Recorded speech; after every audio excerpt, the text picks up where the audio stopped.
And we are back.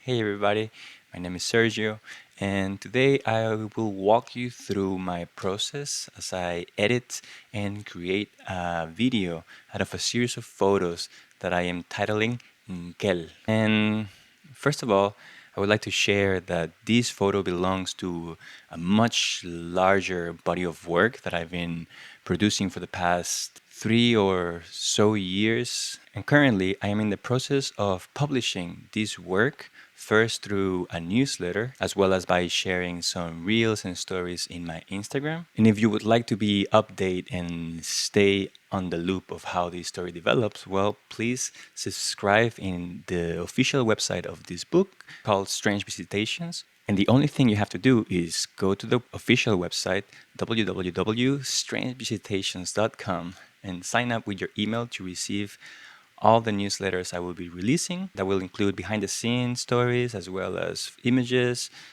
sequences, and many more of the text that will ultimately be part of the book. To be honest, this is also an experiment for me to see what other ways can I use to share my work rather than waiting to publish only on Instagram or wait till a full book is ready for publishing, or even worse, waiting for somebody else to approve my work as worthy of sharing. Well, I'm applying now all the knowledge that I've gained for the past 20 years or so that I've been building things for the web and using that as a way for me to explore my own creativity, my own expression, and hopefully through that reach audiences like you that are interested in photography, but as well in other things such as culture, history, and whatever other creative endeavors I might get into as I go through the process of working on this project. Having said that, let's jump into Lightroom.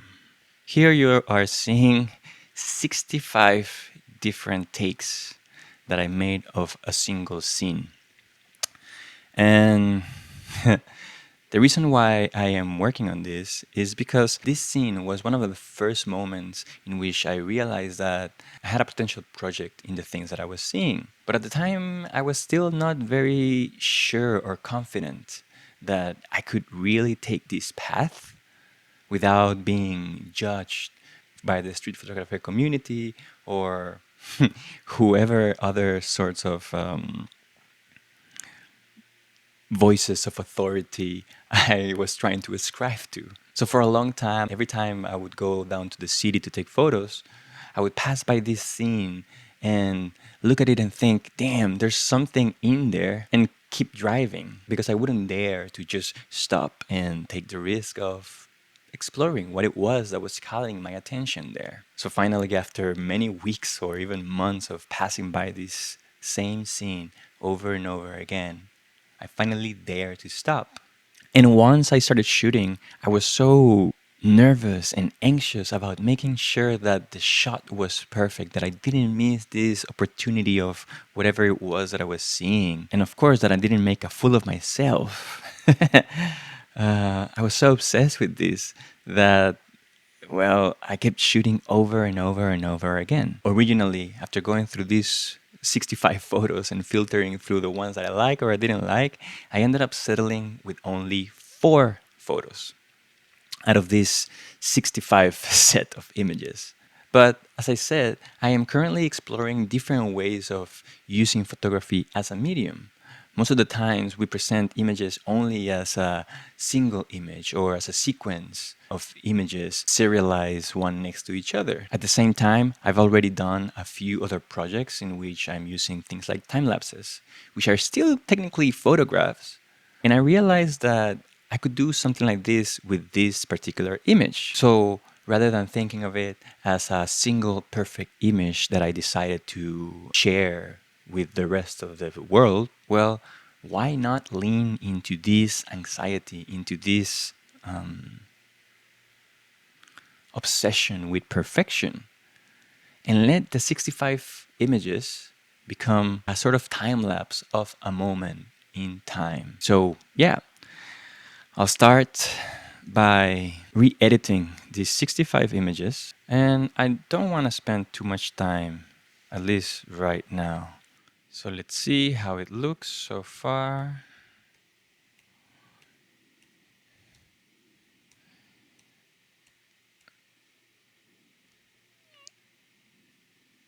you can tell in this sequence that I was quite particularly obsessed with the colors. This is the main thing that called me into the scene. But not just the colors, also the sort of symbols that I could see within the scene. What I mean by this is, in particular, symbols like the poleng, which is the checkered black and white cloth that you can see in the bottom left corner of the photo, as well as the yellow and white cloth in the background, which is another of the classic symbols of Bali. Both of these cloths cover a couple of shrines, which also contain another of the classic symbols of Bali, which are the Chanang Sari that you can see on top of each of the shrines to the left. And I don't know if it's because I'm a designer by trade that I'm also attracted a lot to things that are graphical by nature. So things like the letters to the right, the sharp angles of the street signs, as well as the sharp angles of the bengkel sign pointing towards the repair workshop. Bengkel in Indonesian means workshop or garage or a place where cars and motorbikes get fixed, basically. And at this point, I was still quite fixed in trying to get the street sign with the walking man as much as possible in the scene. But it was at this point as well that I realized that I was taking photos of a frangipani. Frangipanis are these sort of thin trees with very long leaves and very beautiful little flowers. So after I noticed that the frangipani was there, I also wanted to include a frangipani because frangipanis are also one of the many symbols of Bali. So I began looking for ways of integrating all these symbols that I mentioned, the poleng, the white and yellow cloth, the Chanang Sari, the frangipani, as well as the letters of the Benkel and the sharp angles of the street signs. Uh-huh. Here we've reached a point that feels a little bit out of whack with the rest of the composition, with the rest of the editing, I guess. I think like that. Let's see the difference. And that's it. Now, what I'm going to do is select all 65 images and I will export them. And now that all the images have been exported, I can jump into DaVinci Resolve, create a new project, which I'm going to call Unkel. And then in here, create a new bin for photos.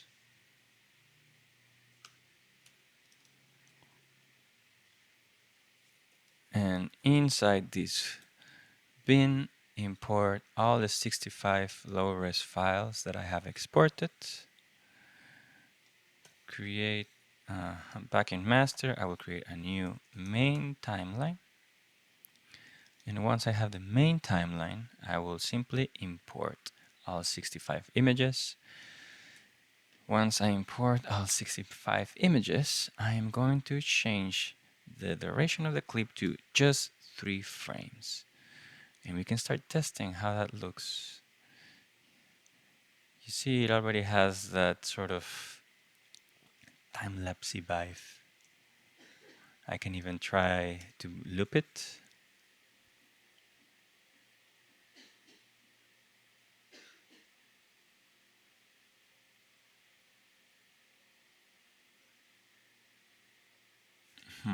What is this difference?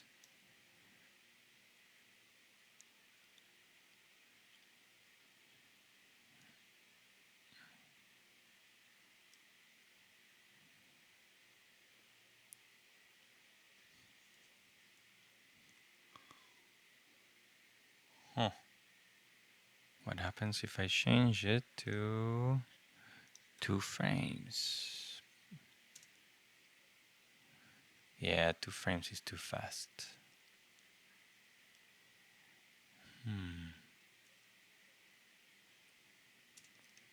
I think I can delete all this sequence.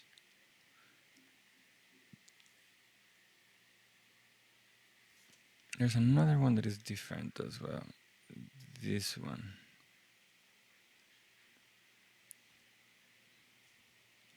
This one is very different from the rest. So I think I can delete this one as well. Let's see. Uh-huh. Okay, so if I come back and I simply remove the outliers, which is this one and this one, what happens? It's moving. Uh-huh.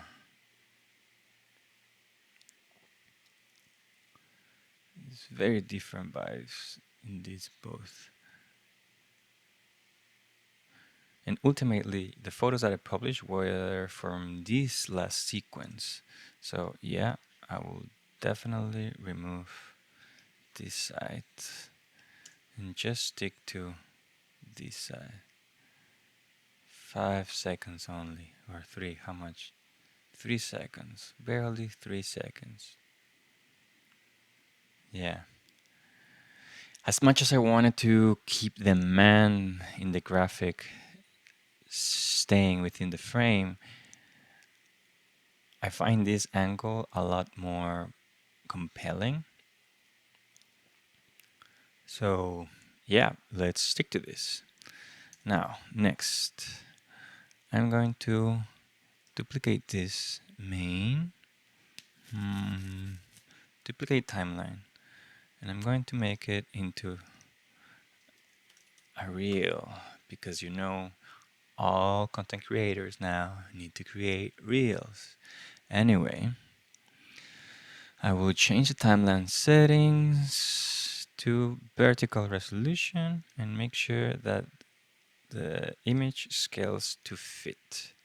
So what this will do is create this vertical resolution. I am then going to go to the edit area and I'm going to move myself, I guess, to this side of the screen to not block myself so much. Now, what I'm going to do is duplicate this. Okay, now I'm gonna drag this up. Let's see how far I can go without, I'll fine tune that. And then again, I'm going to select the bottom and I'm going to duplicate it a third time. And this time I'm gonna go the other way. Okay, around that.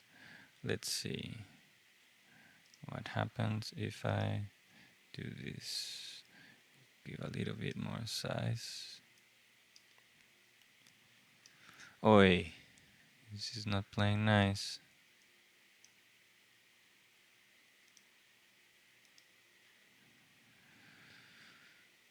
But I can tell already that this should be, yeah, a little bit. Ooh, I'm sure there's a way of doing this 100 times easier. But I'm a savage, so what can I do?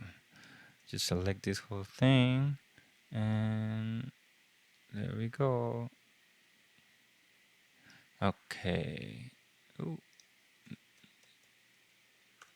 There we go. Okay.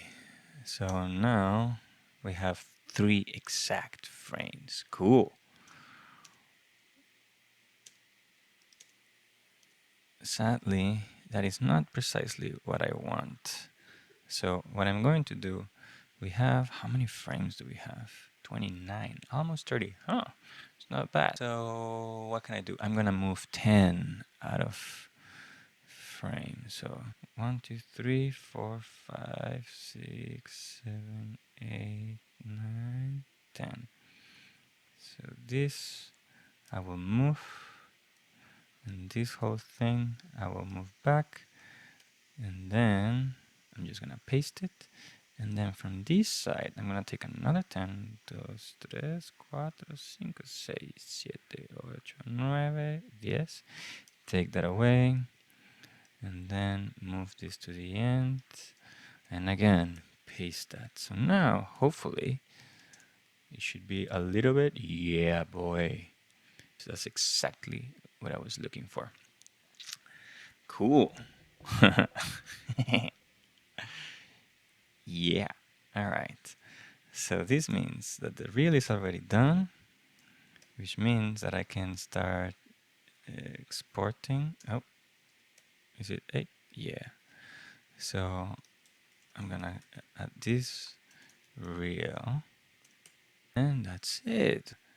Easy peasy. Let's see. Okay. Where am I? Okay, yes. Uh, projects, strange visitations, videos, and Kel 2. Let's see. Yeah, nice. And that's it. So as you can tell, a lot more effort goes probably more than what it's worth for some people.